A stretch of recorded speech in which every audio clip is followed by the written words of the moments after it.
بقول لك ايه يا صاحبي، عايز تنجح في الثانويه العامه؟ مش مهم الثانويه العامه اصلا تماما. انت المهم ان انت تتعلم، ان انت تتعلم ازاي تسوق حياتك، انك تتعلم ازاي تشتغل.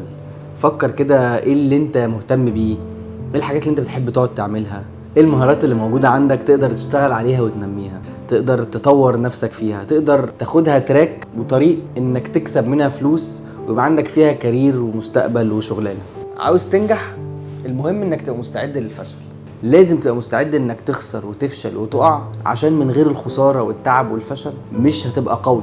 دايما الوقعات، الخبطات هي اللي هتخليك اجمد. المرض هو اللي بيخلي جهاز المناعة عندك اقوى. فعايز تنجح يبقى لازم تفشل، مستعد انك تخسر وتقع وتقوم. عاوز تنجح لازم تتعلم الصبر، لان مفيش نجاح بالسهل.